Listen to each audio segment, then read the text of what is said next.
Imagine waking up every day feeling trapped by expectations that are not your own. You follow the path that others have set for you, family, society, peers, without ever stopping to ask, is this the life I truly want? What if I told you that the secret to real fulfillment is not in pleasing others, but in embracing your own desires, dreams, and passions? Today, we are going to uncover the profound wisdom behind living for yourself, not for others.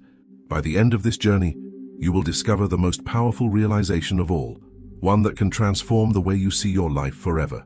From ancient philosophers to modern psychologists, thinkers throughout history have explored the deep struggle between societal expectations and personal freedom. Why do we feel so compelled to meet the demands of others? What holds us back from fully embracing our own path? And most importantly, how can we break free from these invisible chains and start living a life that is truly our own? If you have ever felt like you are living a script written by someone else, this is for you. Let's explore why we fall into this trap, the consequences of neglecting our true selves, and how you can take back control of your life, step by step. Keep watching, because the final realization will be the most liberating of all. Throughout history, human beings have been shaped by the expectations of their communities. From the time we are born, we are taught what is acceptable, what is respectable, and what is desirable. Parents, teachers, friends, and even strangers impose ideas about how we should live. Society tells us what success looks like, what happiness should be, and what paths are worth following. But here is the truth. None of these definitions matter if they do not align with who you truly are. Philosophers like Jean-Paul Sartre argued that we are condemned to be free, meaning we are born without an inherent purpose, and it is up to us to create one. Yet many people refuse this responsibility, choosing instead to conform to the roles assigned to them. They follow a safe, predictable path, avoiding judgment or rejection. But in doing so, they sacrifice their own authenticity. Psychologists have studied this phenomenon extensively. Carl Jung introduced the concept of individuation, the process of becoming who you truly are, rather than who society expects you to be. When we ignore our true desires and adopt identities shaped by others, we experience an inner conflict, a tension that manifests as anxiety, dissatisfaction, or even depression.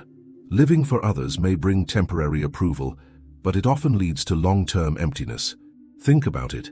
How many times have you hesitated to pursue something you love because you feared what others would say? How often have you put your own needs last to meet the expectations of others? It is a painful reality, but one that many people live with every single day. The desire for acceptance is deeply ingrained in our psychology. Evolutionarily, humans depended on their tribes for survival, making rejection a real threat. Today, that same fear lingers. Even though the stakes are no longer life or death, we seek validation through social media, career choices, and even relationships, constantly measuring our worth by how others perceive us. But here's the question you must ask yourself. Are you living or are you merely performing? The cost of living for others is high. It leads to a life filled with regret, a feeling that something is missing, even when everything seems perfect on the outside. Studies show that people on their deathbeds rarely regret things they did. They regret the things they didn't do, the risks they didn't take, and the dreams they abandoned for the sake of others. But here is the good news. You have the power to change this. You can choose to break free from the expectations that imprison you. You can start making decisions based on what truly fulfills you rather than what will please those around you. And the first step is recognizing the signs that you are living for others instead of yourself. Do you feel like your decisions are guided by fear rather than desire? Do you struggle with setting boundaries because you don't want to disappoint others? Do you find yourself constantly explaining or justifying your choices?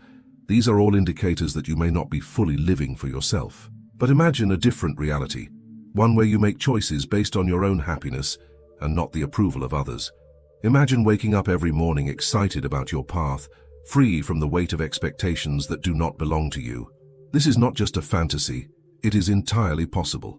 And in the next section, we will dive into exactly how you can start reclaiming your life, practical steps, mindset shifts, and powerful realizations that will set you on the path toward authentic living.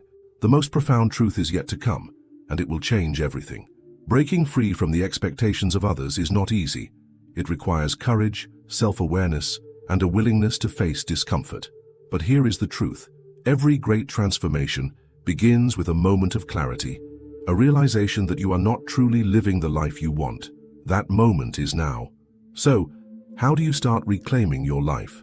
The first step is understanding the illusion of obligation. Most people walk through life believing they must follow a set path: graduate, get a stable job, marry, have children, retire. But who decided that this is the only way? Who wrote these rules? The answer is simple: society. And while some people may find fulfillment in this path, others do not. The problem is that many never question it. Philosopher Friedrich Nietzsche believed that the greatest human struggle is between conformity and self-overcoming. He warned that living to please others leads to a herd mentality, a state where people follow the crowd, never questioning if the direction they are heading is truly right for them. But those who dare to break free, to create their own meaning, become what he called the Übermensch or Overman, a person who rises above societal norms to fully embrace their individuality. Now think about your own life. How many of your decisions are truly yours? When was the last time you did something purely because it felt right for you, without considering what others might think? If the answer is rarely or never, it is time to challenge this pattern. The second step is identifying the hidden influences shaping your choices.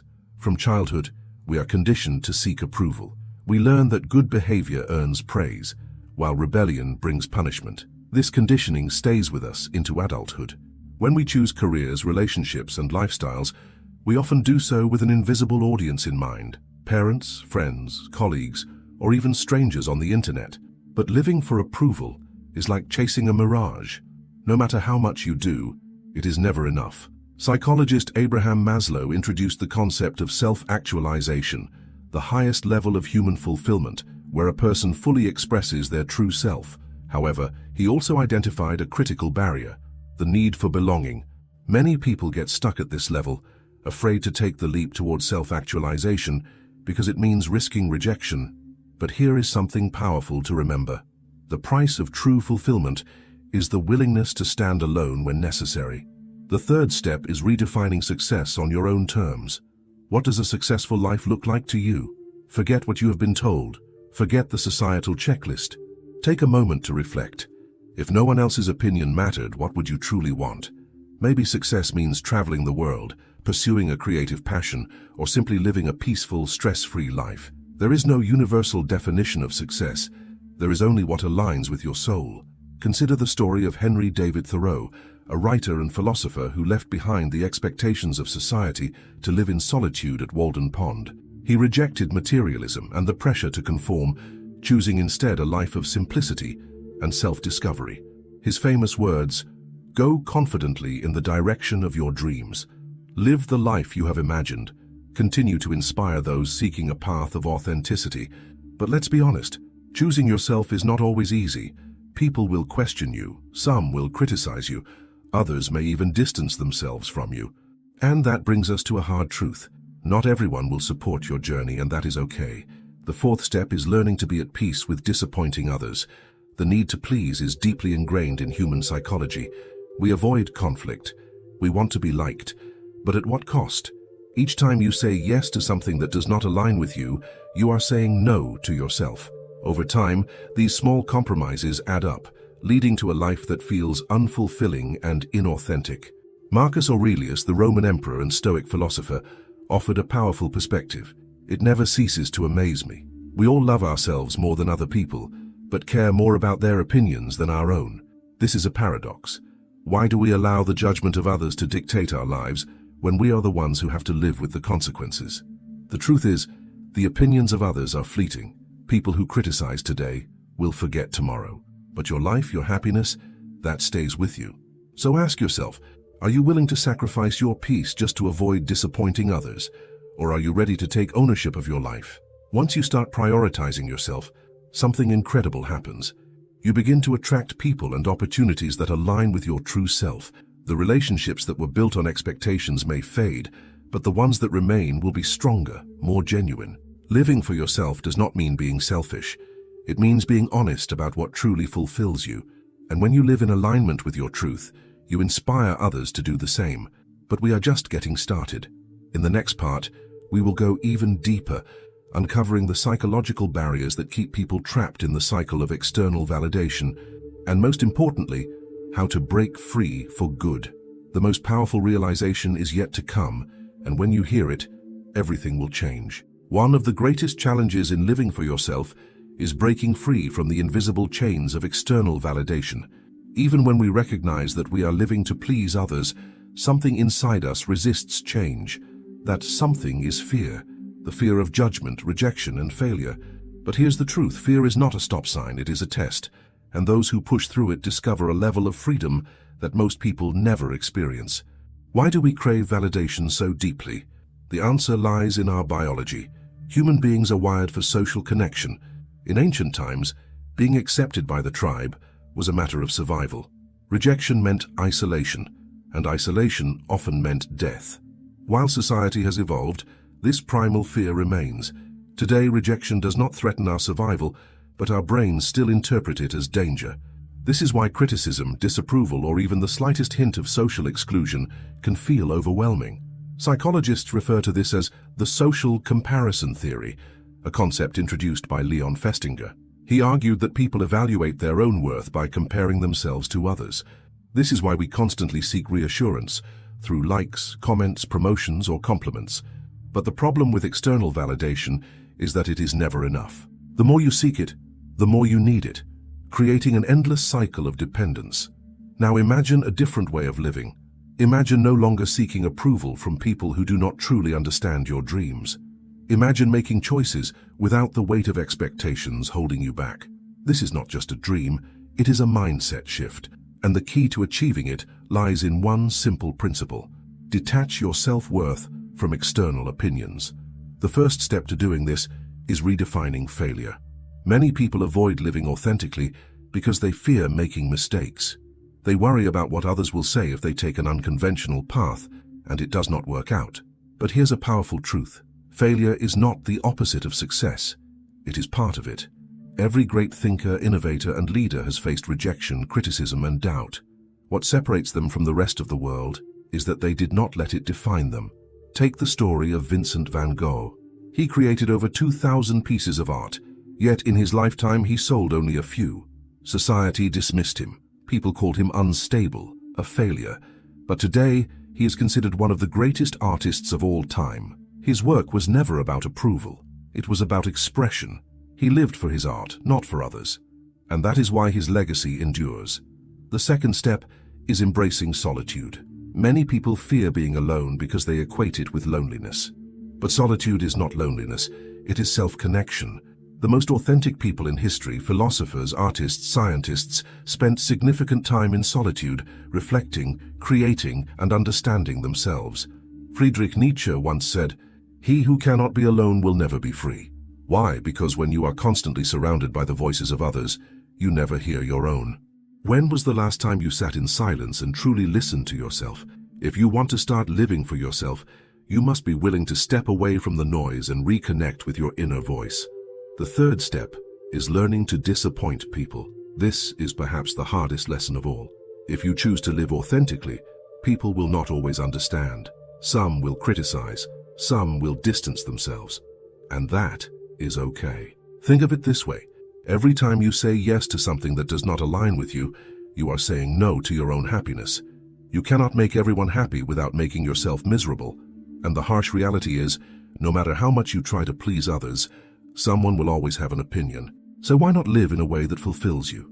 Mark Manson, in his book The Subtle Art of Not Giving a Fantkaik, emphasizes that people waste too much energy worrying about things that do not truly matter.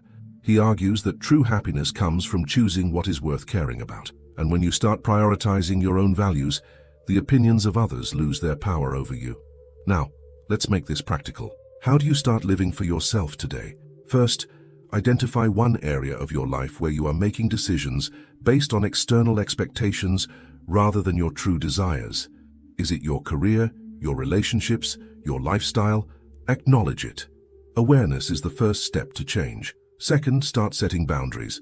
If something does not align with your values, learn to say no, without guilt, without explanation. Your happiness does not need justification. Third, take one bold step toward the life you want. Maybe it is pursuing a passion you have ignored. Maybe it is speaking up about what you truly believe. Maybe it is walking away from something that no longer serves you. Whatever it is, do it. The final and most important realization is coming, and when you hear it, it will change everything. Stay with me, because the most powerful truth is about to be revealed. The most powerful truth of all is this: no one is coming to save you. No one is going to give you permission to live your life on your terms. No one is going to tell you, now it's okay to follow your dreams. If you are waiting for approval, for a perfect moment, or for a sign, it will never come. The only person who can truly free you is yourself. This realization is both terrifying and liberating. It means you are fully responsible for your happiness, your choices, and your future. But it also means you are no longer a prisoner of expectation. The moment you stop waiting for permission and start acting in alignment with your true self, everything changes. Why do so many people struggle with this? Because living for yourself requires something most people are unwilling to face: radical self-honesty. It means looking in the mirror and admitting where you have been conforming. It means acknowledging where you have betrayed your own desires. It means recognizing that every excuse you have used, fear, responsibility, obligation, has been a chain keeping you tied to a life that does not truly fulfill you. But here's what most people do not realize. Breaking free does not mean you have to abandon everything. It does not mean cutting off everyone or living in complete isolation. It means shifting your mindset, taking back your power, and making decisions based on what truly aligns with you, not what others expect. The first step is simple but profound. Take ownership of your life. Stop blaming circumstances, people, or past experiences for where you are. Yes, society conditions us to seek approval. Yes, family expectations can be strong. Yes, fear is real. But none of these things have the power to control you unless you let them. Take a moment and ask yourself, if I had no fear, what would I do differently? What would my life look like if I lived for myself and not for others? This is not just a philosophical question, it is a turning point. Because the answers you give reveal what truly matters to you. And once you know that, you cannot ignore it. The second step is embracing the discomfort of change. Living for yourself is not always easy. It will challenge you. It will test you. Some people will not understand. Some may even resist your growth. But every great transformation in history, personal or global, began with someone who was willing to break the mold. Think about the great innovators, artists, and leaders of the world. Did they follow the crowd? Did they live according to what others expected? No, they took risks. They trusted themselves. And that is why their names are remembered. The truth is, most people are too afraid to fully live. They prefer comfort over courage, approval over authenticity, security over self-expression. But here's what no one tells you. The greatest regret is not failure. It is never having tried.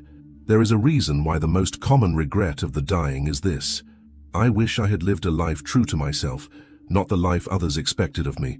Imagine being at the end of your life, looking back, and realizing you never fully embraced your own path. That is the ultimate tragedy. But you are here right now with the power to choose differently. The final step is this: stop asking, what will they think? And start asking, what do I want? Every time you hesitate, every time you feel trapped by expectation, ask yourself, in the end, whose life am I living?